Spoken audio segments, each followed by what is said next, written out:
Buenos días a los que se integran a esta hora de la mañana. Estamos en su programa El Día. Buenos días, Germán Marte. ¿Cómo estás? Al pie del cañón, mi queridísima.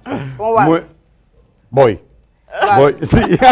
Viniste, comenzaste. Pero estamos aquí, sí, descansé bastante. Ayer disfruté y les invito a que lo vean, el documental Tumba y Quema. Dramática la situación de nuestros bosques, de nuestra fábrica de agua en la cordillera, en la sierra, en Valle Nuevo, en diversos lugares donde la acción del hombre lamentablemente causa graves daños a la madre naturaleza. Muy buen aporte de José María Cabral, que estuvo aquí con nosotros el pasado viernes. Tumba y Quema. Usted lo busca en YouTube, yo lo vi ahí tranquilo en YouTube.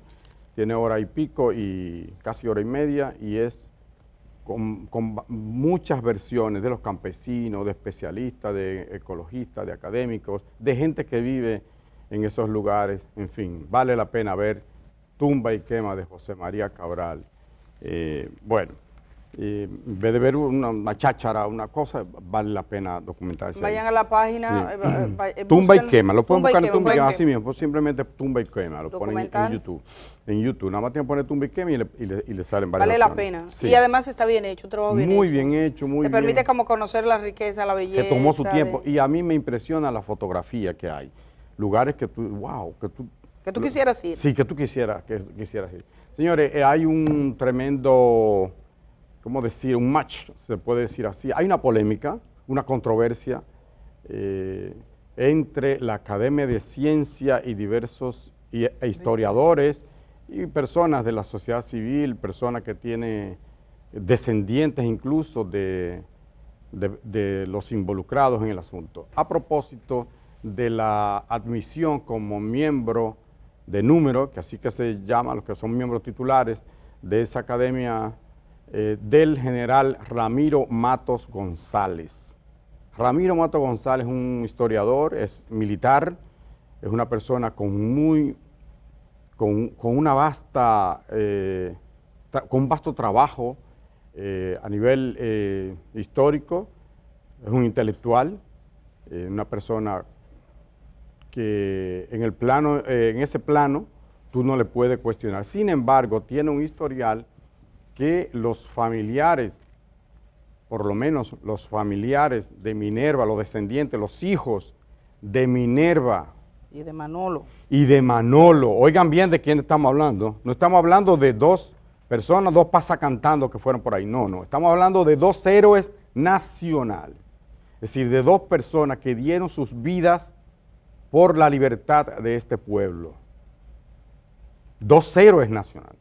Estamos hablando del hombre y la mujer que encabezaron el movimiento revolucionario 14 de junio, que dio continuidad a ese, que se inspiró en la expedición de ese mismo nombre, del 14 de junio de 1959, que vino aquí, que por aire y por mar vinieron a enfrentar en el plano militar a la dictadura de Trujillo. Fueron derrotados ciertamente los expedicionarios en el plano militar, pero eso, más la muerte de las hermanas Mirabal, marcó de alguna manera el inicio del fin de la tiranía trujillista.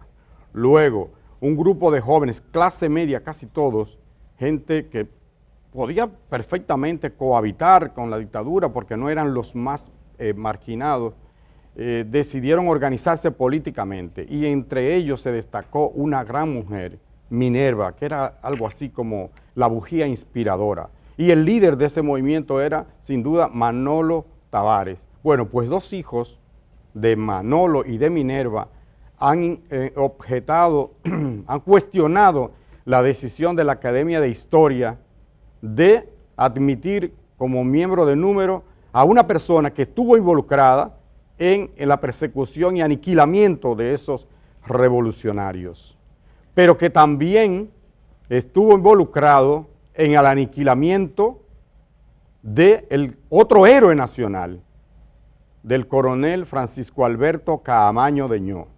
La doctora Muquien Adriana San Ben, esa que está ahí, usted ven en la foto, ha dicho que no se integrará, ella es historiadora, como todos sabemos, que no se integrará a ninguna de las actividades de la Academia de Historia en protesta por esto que ella considera un desacierto.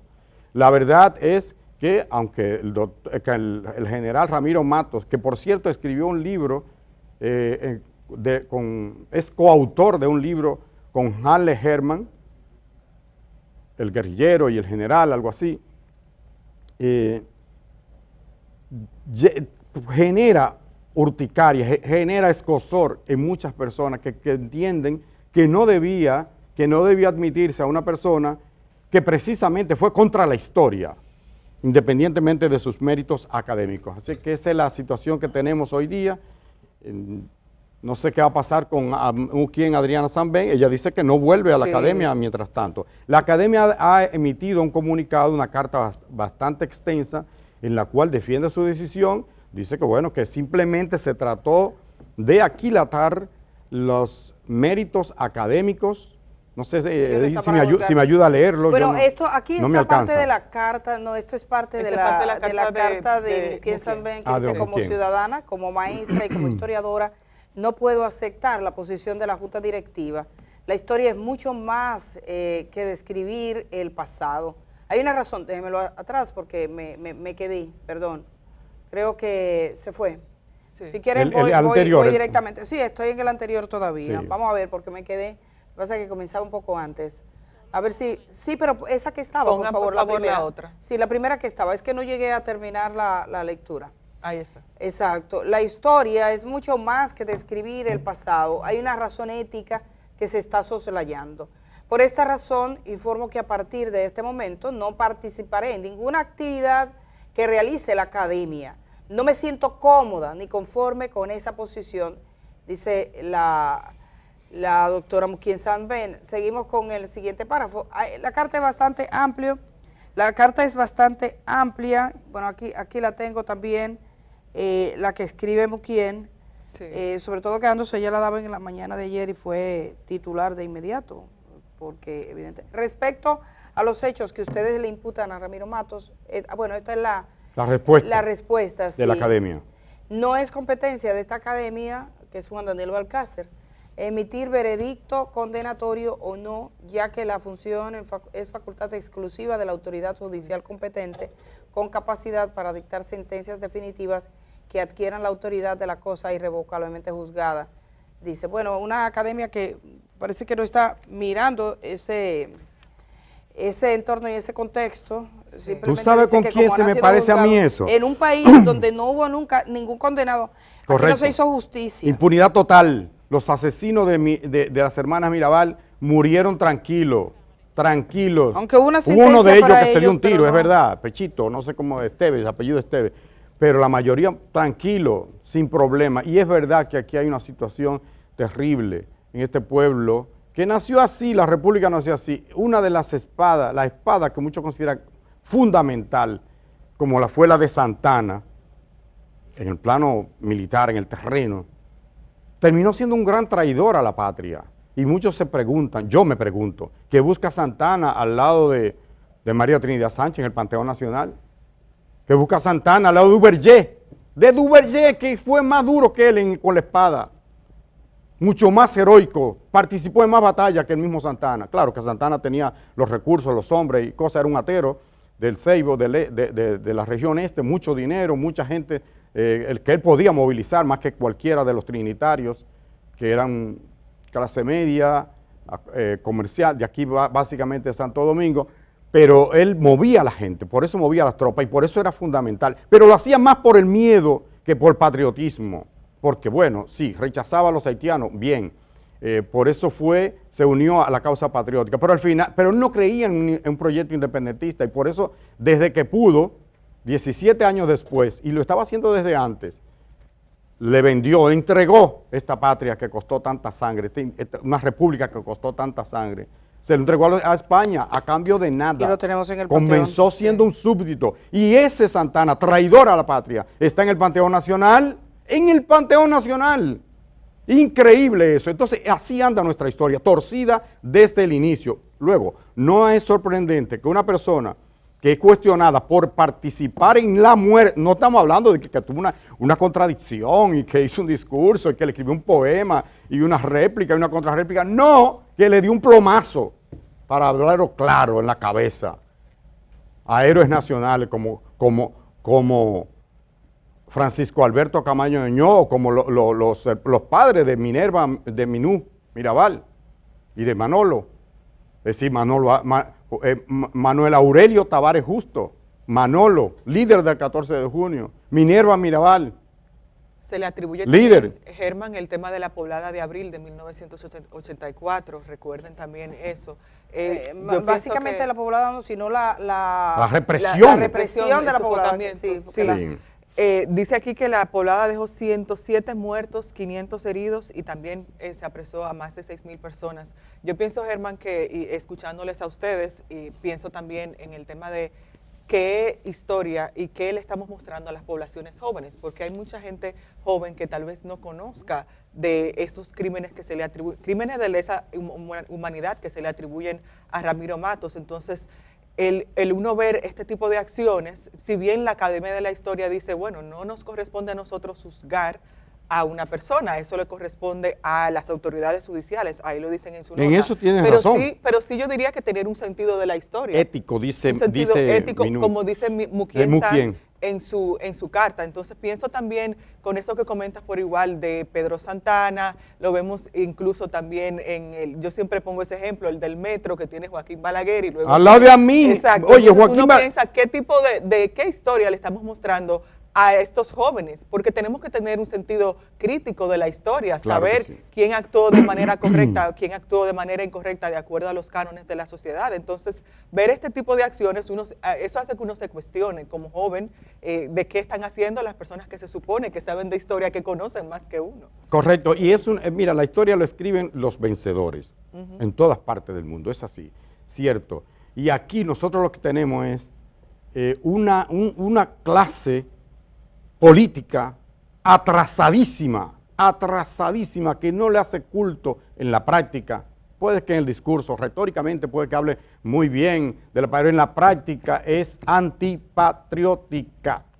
Aquí hay gente que nombró a Balaguer de que padre de la democracia, que un hombre que tiene un cementerio detrás, lo más pulcro, lo más puro de la juventud dominicana, fue aniquilada durante el régimen de los 12 años de Joaquín Balaguer, una dictadura, le llaman algunos de que semiblanda o semidictadura. Y su participación en la dictadura de Trujillo. Ajá, también. No, ni hablar de eso, pero en su gobierno, los primeros 12 años, sí. Un criminal que además dijo, la corrupción se detiene en la puerta de mi despacho. Ajá, usted es el presidente y va a decirme a mí que la corrupción se detiene ahí en la puerta de su despacho.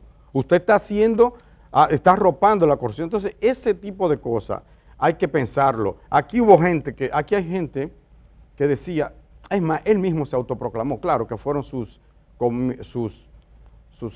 lambones, vamos a decirlo de palabras llanas, que nombraron a Trujillo padre, ¿cómo era que se titulaba?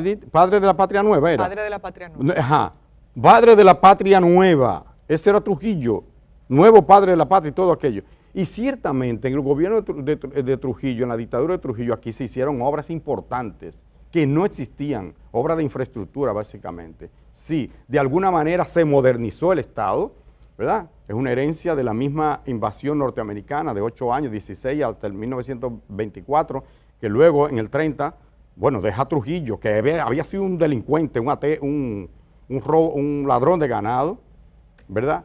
Pero que lo deja con un rango ya casi de general, lo deja en la Guardia Nacional entonces. Y Trujillo luego queda con ese poder militar y se le facilita traicionar a su compadre, porque un traidor de siempre, y llega. Y efectivamente durante su gestión, 31 años, se construyen obras importantes, carreteras, esos edificios que ustedes ven ahí, lo que llamamos hoy el Centro de los Héroes, que él llamó esa feria de la confraternidad y no sé qué cosa que él celebró en el 1955. Que cuando decimos cada vez el Centro de los Héroes, estamos reivindicando el sentido de ese espacio. Exactamente. Mira, hay una pregunta que se hace Muquien, o varias preguntas. Ella dice en su carta, ¿cuál es la función de la historia? ¿Cuál es el deber de los historiadores? cuál debe ser el papel de la academia. Debemos ser simples escritores de la realidad del pasado sin asumir una posición crítica sobre los errores cometidos. Ella pasa y describe diferentes momentos, sustenta su carta, con la que ya toma una distancia de la academia, pero dice, creo que es tiempo ya de asumir una postura distinta ante la vida. Tenemos el reto de ser portavoces de una buena nueva, ser ejemplo del contravalor actual del ser, de la ética como norma de vida, de la crítica constructiva contra aquellos que se burlan y nos acusan por abogar por una utopía y las ideas ilusas. Abogo por una historia y por supuesto por historiadores que sean críticos, que cuestionen los hechos, que se hagan preguntas, que no se conformen con la simple descripción del pasado. Y entonces, bueno, dice, como bien dice el historiador Joaquín Prats Cuevas, la historia debe servir para comprender críticamente la propia identidad y poder contextualizarla en un mundo amplio. Más aún, la historia, y aquí vuelve a citar al autor, reflexiona sobre la sociedad en tiempos pasados, es verdad, pero pretende enseñar cuáles claves están detrás de los procesos y de los fenómenos históricos. Y lo que es más importante, la historia tiene un valor formativo intrínseco a la sociedad y a la ciudadanía. La historia, como ejercicio de análisis de problemas, ayuda a comprender la complejidad de los acontecimientos de cualquier fenómeno social y político, y cualquier problema o proceso histórico debe mostrar sus causas y sus consecuencias. Ahí radican, como afirma el historiador español, dice, sus mejores posibilidades formativas. En tal sentido, con la posición que asumió la Junta Directiva de la Academia de Historia, ¿qué le estamos enseñando a las nuevas generaciones? Se pregunta Muquien. Que lo importante de un historiador es simplemente rescatar la historia y no el papel que jugó el personaje en esa misma historia. ¿Qué decir a los jóvenes que se abren camino en sus vidas? ¿Qué exigir a los jóvenes si nosotros los adultos no somos capaces de dar el ejemplo? ¿Qué decirle a los jóvenes si nosotros los adultos no les enseñamos qué son los valores éticos? Se pregunta Muquien. Entonces ahí es que dice que como ciudadana y como maestra quiere mostrar su desacuerdo y por lo tanto a partir de ahora no participará en ninguna actividad que realice la academia. Bueno, cuando estaba al frente de la Procuraduría General de la República, el señor Ramiro, estaba al frente, quien estaba al frente, Domínguez Brito, Francisco Domínguez Brito, en ese momento al señor Ramiro Matos pidió, la familia, los hijos de Minerva y de Manolo pidieron una investigación. De hecho, en ese momento hubo mucho diálogo en la prensa, muchas informaciones, muchos debates. Yo creo que hasta un abogado fue a representarle, se designó un fiscal adjunto un procurador general adjunto para esa investigación, pero esa investigación no se tuvo noticias jamás. Y ese es uno de los problemas también con la manera en que ha sido el devenir de la historia en materia judicial en República Dominicana, porque nosotros somos un país que no fue capaz, ni siquiera aquellos crímenes que están en la conciencia nacional, como el de las hermanas Mirabal, que si bien hubo un proceso y una condena, nada de esto se cumplió. La mayor parte de esas personas terminaron fuera del país. Hubo uno que hace apenas un año, algo así, fallecía aquí tranquilamente y fue cuando se enteró todo el mundo que vivía aquí entre nosotros, que participó directamente en el asesinato de las hermanas Mirabal. Y hubo otro que se fue a Puerto Rico, que escribió un libro, y ese libro yo lo encontré, que lo vendían aquí, recuerdo una pequeña librería, y le pregunté, ¿y ustedes están vendiendo ese libro? O sea, ganando dinero con una mirada justificativa de su historia. Entonces aquí no se produjo consecuencias. Hay países que uno mira, uno lee la historia, por ejemplo, leer todo lo que ha ocurrido en Argentina, en los procesos que ha llevado a los tribunales y que han sentado en el banquillo, desde el general Videla, que murió, digamos que en un estado complejo en términos judiciales, o si nos vamos a Chile, con todo lo que ha ocurrido, México, O sea, la mayor parte de los países de América Latina, sobre todo las democracias más fortalecidas, fueron capaces de llevar, porque nosotros somos unos países que tenemos en cierto modo los mismos ciclos. Los ciclos históricos nuestros son muy parecidos. Si miramos el descubrimiento de América, la etapa colonial, las revueltas, las búsquedas de espacios libertarios, el derecho al voto de las mujeres, todo esto está marcado por ciclos históricos. Luego tenemos esos episodios de dictaduras, o sea, cuando teníamos dictadura en Dominicana, teníamos dictadura en Paraguay, teníamos dictadura en Cuba, teníamos dictadura en Colombia, entonces tuvimos dictadura en Brasil, o sea, los regímenes dictatoriales estaban regados por toda América Latina. Bueno, Haití, que todavía sobrevivió mucho tiempo más, y obviamente hay que comprenderlo de ese contexto que ha vivido Haití. Entonces, nosotros hemos tenido ciclos parecidos. El ciclo que no hemos tenido es, si uno mira lo que ha ocurrido en estos países, yo por ejemplo me encanta, soy fanática de leer esa parte de la historia de estos países y ustedes pueden verlo todavía en la actualidad. Algunas personas, hasta hace poco Argentina estaba llevando a personas muy mayores, en el caso a los tribunales. En el caso dominicano eso no fue así. Entonces, ¿Tú sabes por qué? Disculpa la interrupción. Sí. ¿Por qué, mis queridas compañeras? Porque aquí nunca se ha logrado crear la comisión de la verdad. La comisión de la verdad. Esos crímenes que quedaron ahí tranquilos cuando Balaguer se quedó así, cuando Trujillo se ha ido quedando así. Y llega a ese colmo que estamos viendo ahora. Llega al colmo que Indira lo subrayó, de nombrar, oigan bien, y lo hace un intelectual. Eso es lo triste de nuestra intelectualidad, o de una buena parte de la intelectualidad, porque no es bueno generalizar, diría el compañero sanjuanero. No es bueno generalizar, es verdad que no es bueno generalizar, pero hay que decir las cosas como son.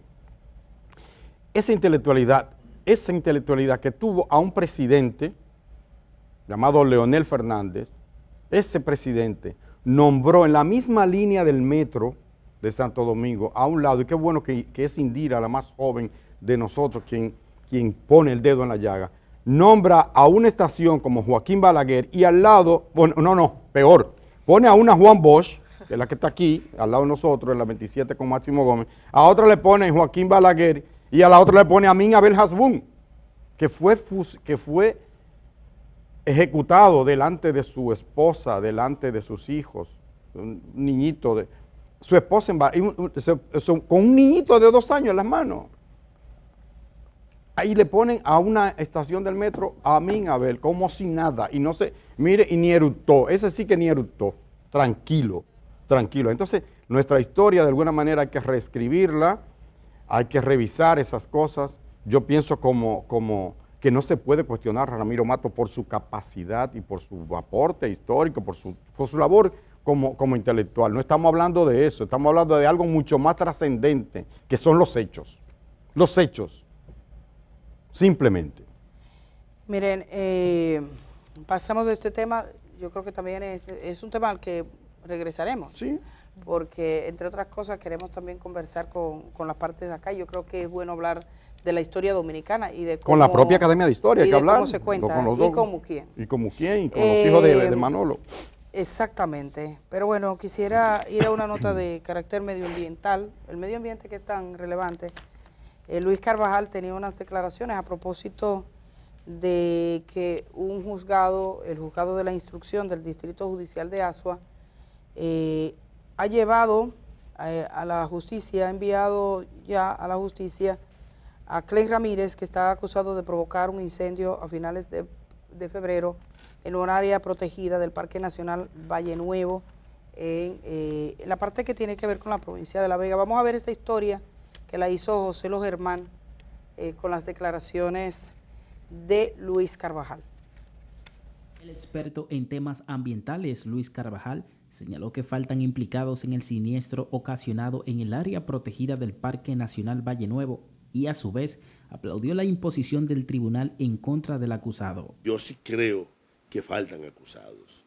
Yo creo que quienes por negligencia siguen permitiendo la existencia de cultivos en Valle Nuevo, lo siguen tolerando y en algunos casos estimulando. Y el que quiera discutirlo, el que quiera decir lo que sea, lo invitamos a hacer un recorrido por Valle Nuevo para que veamos los lugares. Nosotros saludamos la acción de la Procuraduría especializada en la defensa del medio ambiente de someter al culpable. Carvajal además indicó que existe un comportamiento delictivo por parte del gobierno ante su indiferencia de aplicar la ley a quienes cultivan en la zona protegida de manera ilegal. Hay una conducta delictiva por parte del Estado dominicano porque no asumir la responsabilidad que la ley le manda. Permitir que se sigan expandiendo los cultivos en áreas protegidas constituye un delito de acuerdo a lo que dice la ley 6400. El ambientalista también denunció las precariedades que sufren los bomberos forestales, quienes jugaron un rol importante en la sofocación del incendio. Donde al interior del parque persisten prácticas agrícolas, donde sigue habiendo ganado en ese parque, donde sigue habiendo una intensa actividad que ha llevado a situaciones como la que estamos viendo en el río Tireo, o que amenaza las aguas que van a Sabanayegua, o que te pueden estar amenazando las aguas que te van a alimentar al Yaque del Norte. Pero la verdad es que esos bomberos forestales están mal pagados, que esos bomberos forestales no reciben dieta o la reciben muy tardíamente y siempre de manera insuficiente, que no tienen equipo, que no tienen soporte para la logística y el transporte, que están fuera de las grandes políticas y de las grandes decisiones, que ellos y su familia tienen mucha precariedad frente al sistema de seguridad social. Luis Carvajal se refirió al tema a propósito de que el juzgado de la instrucción del Distrito Judicial de Azua impusiera una garantía económica de $1 millón y presentación periódica a Clen Ramírez, señalado como responsable de provocar el fuego en Valle Nuevo. Para Telenoticias, José Lo Germán. Hay casos en los que no se logra identificar a los responsables y en este caso las autoridades lo han identificado. Eso es importante para disuadir a los que provocan estos incendios. Yo recuerdo el caso de la Sierra de Bauruco, donde fue casi imposible, pero se atribuía a personas que estaban interesadas en utilizar esos terrenos para sembrar aguacate y otros cultivos. Y la verdad que es una pena. Sobre el trabajo de los bomberos forestales, de los guardaparques y demás, tuve la posibilidad de compartir con un grupo de ellos. Eso fue por una invitación. En ese momento había un gran incendio y estaba enfrentando el Ministerio de Medio Ambiente, Orlando Jorge Mera, fallecido, en ese momento estaba al frente, y nos invitó y fuimos como programa a estar con los bomberos y a estar en la zona. Es gente que duerme en el suelo, gana lo mínimo. La mayor parte de ellos, algunos son ya mayores, pero la mayor parte de ellos tienen años trabajando, tienen mucha experiencia. Es un trabajo duro, es un trabajo arriesgado, que hay que dignificar las condiciones de trabajo. Bueno, en cierto modo, se han tomado algunas iniciativas y medidas para mejorar la situación de esta gente, pero para mí es un trabajo como, yo no sé qué expresarle, no tengo una palabra específica para manifestarles a ustedes como esa sensación de agradecimiento y de reconocimiento a la gente que tiene que trabajar en esas circunstancias tan hostiles, ¿no? Y que es en beneficio de todos nosotros, en definitiva, porque es un recurso nuestro, los recursos naturales nuestros, la procedencia del agua, de las mismas especies silvestres, de las aves, de tener espacio donde llevar a nuestros hijos. O sea, es una de las joyas que conservamos todavía como país. Entonces, hemos visto incendios que son provocados en muchos puntos del país desde hace algunos años. Yo creo que esto es algo para enfrentar, incluso al margen de la política partidaria. Al margen de la política partidaria, la decisión de proteger el medio ambiente, que además es un recurso invaluable en un país de vocación turística. Sí, ante todo. Efectivamente, para nosotros también, para nuestros hijos, para nuestros nietos, pero tomando en cuenta incluso hasta como negocio. Pensándolo en términos económicos. Y mirando lo que está pasando ahora mismo con la escasez de agua, por ejemplo. Entonces, esta persona le han impuesto unas medidas de coerción, han encontrado algunas pruebas, y ojalá a todo el que cometa algo como esto, que ha sido una práctica históricamente no juzgada, no condenada, los delitos ambientales. Yo recuerdo, por ejemplo, el tema de los cañaverales. Es muy común que alguien vaya, un incendio y ya sabes lo que pasa después. Pues en este caso son los bosques. Miren, quisiera recuperar algo que pasaba el viernes, conocíamos de una situación insospechada, inesperada para una mujer que es médico, Silvia Peñaló, que ocurría cuando agentes especializados de la Policía Nacional disparaban contra su vehículo. Ella iba, esto fue en Valverde, una patrulla policial, disparó sin mediar palabras, dice que fue una confusión contra el vehículo que ella conducía. Afortunadamente, ahí está el momento en el que viene el vehículo, eso mucha gente lo ha visto, ustedes ven la patrulla, miren, wow. Ella dice, aquí hay problemas, y ella piensa que el problema es con otro.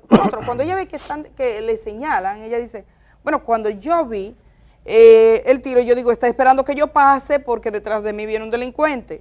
Eso es lo que ella pensó. Pueden dejar el video, porque ahí se ve. Ellos se desmontan inmediatamente, ella los ve, ella viene, ahí llegan los vehículos, ella dice, aquí hay un problema, algo pasa. Mira, viene una patrulla inmediatamente detrás inmediatamente, ahí no hay un par, inmediatamente le disparan. Ahí no se ve, que ellos no dicen, pero además, ver quién va o qué. Te voy a decir, ahí en una zona que puede dominar, un pueblo pequeño. Mira, hay gente alrededor. De mucho riesgo. Bueno, pues el vocero de la Policía Nacional ha dicho que hay una investigación en este sentido para determinar exactamente lo que ocurrió, que había un operativo, que ellos hicieron, al parecer, otra versión hablan de que se les hizo la solicitud del par de detenerse, pero vamos a escuchar efectivamente qué fue lo que comentó. Pues se conoció de esta información, incluso desde antes que se hiciera viral a través de las distintas redes sociales y medios de comunicación. Nuestro director general, el mayor general Eduardo Alberto Ten, dispuso una investigación a través de los distintos organismos de control interno de esta Policía Nacional para investigar el caso y establecer responsabilidades. Hace unos 2 días, en horas de la noche del miércoles, se produjo un incidente donde hubo una persona herida y una arma de fuego se recuperó.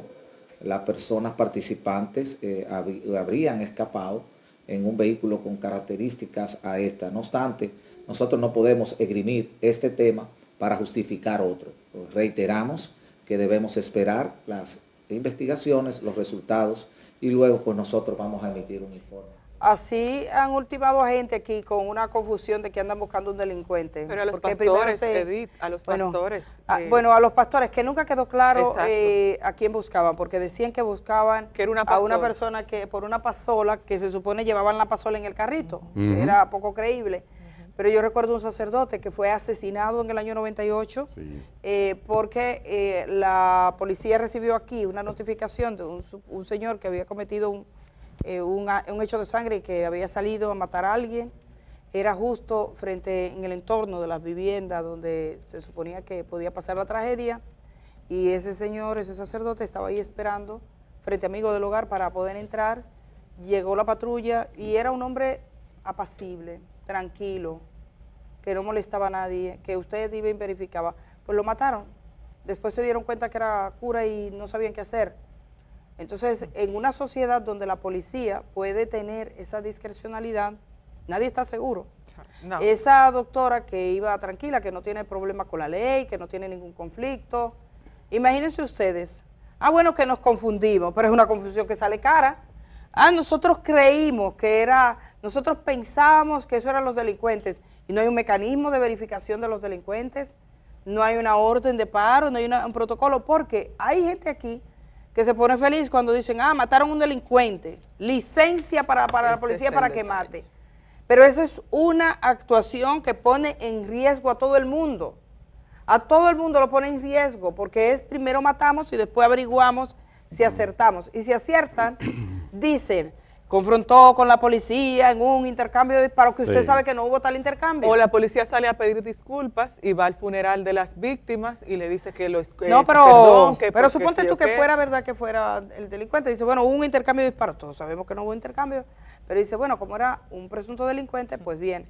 Ese es el problema. Todavía seguimos. La policía dominicana, contrario al rey aquel que dice la mitología griega que convertía todo en oro, todo lo que tocaba este celular, el rey Midas, convertía todo lo que tocaba en oro. Por eso es una desgracia al final, porque entonces no podía ni comer, la comida, todo el agua, todo se convertía en oro.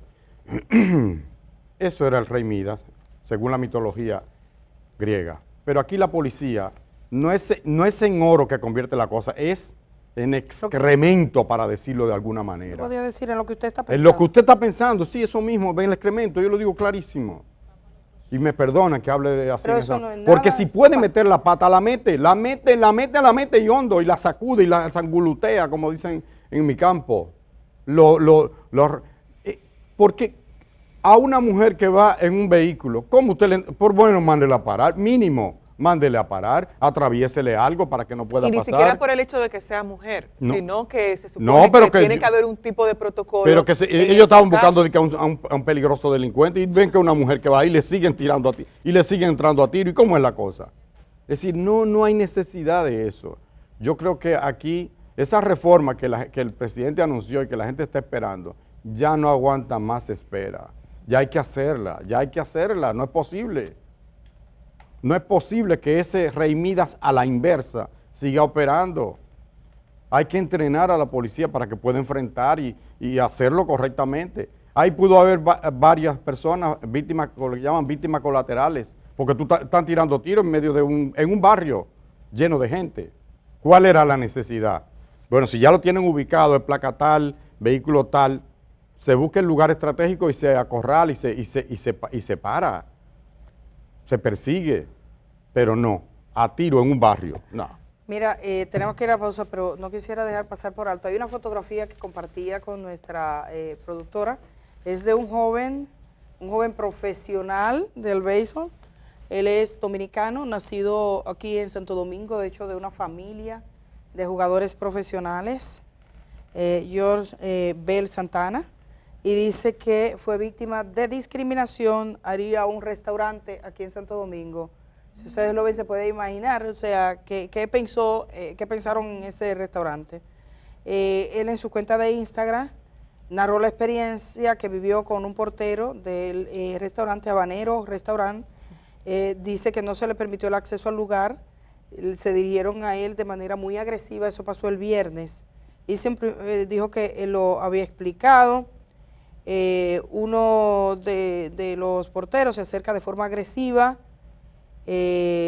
también hay como un altercado, y él lo escribió de forma pública. En un primer momento no le hicieron caso, después cuando la noticia se regó por ser él quien es, entonces el restaurante ha publicado un comunicado pidiendo disculpas y expresa que ese comportamiento no es tolerado por la gerencia del negocio. Eso ustedes saben, eso generalmente le ocurre a gente morena, sí, a gente negra, a los negros, eso es así, no importa quién sea, un negro que puede ser un negro estadounidense, puede ser un negro dominicano con sus documentos, y si es connotado, pues dicen, bueno, esa persona le piden disculpas, pero generalmente ustedes van a ver que eso suele ocurrir así. El país de los rubios ojos azules. Sí, eso yo recuerdo cuando entrevisté a la ex vicepresidenta de Costa Rica, Exy Campbell, hace muchos años ya. Ella explicaba, una de las cosas que la dio a conocer en su país fue el tema de las discotecas, que ella junto con un grupo de abogadas llevaron procesos judiciales contra centros de diversión que ponían este tipo de límites. Entonces, bueno, el restaurante está reconociendo, en este caso, el Habanero, que está creo que en la López de Vega, está reconociendo, dice, está justificando, está explicando que esa no es su política, que todo fue un error, volvemos con los errores, pero generalmente ustedes pueden ver el perfil de a quién le ocurre eso. Y esos son los porteros. Los porteros, aquí hubo un trabajo que se hizo y se mandaban de 2 personas. Uno un rubio que iba a una fiesta de noche, a unas discotecas. Él no tenía, obviamente era parte del equipo de trabajo. Le decían, buenas noches, pase usted, señor. Y venía la otra joven que no tenía nada que ver con esto, una chica dominicana con características, le decían, no, mire, eso ahí hay una fiesta privada, usted no puede pasar. Entonces, bueno, yo siempre digo los nombres de los restaurantes, sobre todo para que exista algún tipo de compromiso, para que cosas así no se repitan, porque suele ser bien incómodo. O sea, además tú ves a todo el mundo entrando y tú dices, ¿por qué? ¿Qué es lo que está pasando? Estaba vestido, estaba... que luego te dicen el código de vestimenta, cualquier tipo de razón para tener una posición, sobre todo discriminatoria, que los jóvenes de hoy no están admitiendo. Yo aprecio mucho a los chicos más jóvenes que deciden dónde consumen y toman decisiones respecto, decisiones cotidianas, sustentado en los valores que promueven las entidades a las que compran. Eso es así. Pero bueno, ellos pidieron disculpas y dicen que eso es una cosa aislada. Ojalá y lo sea, pero que conste en acta. Vamos a ir a la pausa. Cuando regresemos, estamos con Carlos Julio Félix. Carlos Julio, que es periodista, muy talentoso. Ustedes algunos recordarán sus trabajos en aquellos tiempos de Teleantillas y demás. Carlos Julio llegó a preparar, incluso preparó reportajes y documentales que llegaron a ganar premios Casandra y demás, laureado por los trabajos que llegó a hacer. Algunas imágenes de Pedernales, yo no he vuelto a verlas repetidas en ningún otro material audiovisual. Le pregunté a Carlos Julio recientemente sobre las águilas, que tiene Bahía de las Águilas.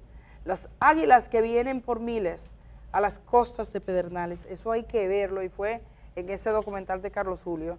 Pues hoy vamos a hablar un poco de Pedernales, de las expectativas que tiene. Sobre todo se están haciendo muchas inversiones, mucho trabajo, hubo alerta en términos medioambientales. Hay todo, digamos, un sistema que podría conducir a ese pueblo, que es el de Carlos Julio, al desarrollo definitivo, sobre todo en el área turística. Así que vamos a ir a la pausa y regresamos de una vez con esta interesante conversación desde que regresemos a estudio. El día camina contigo allá donde vayas.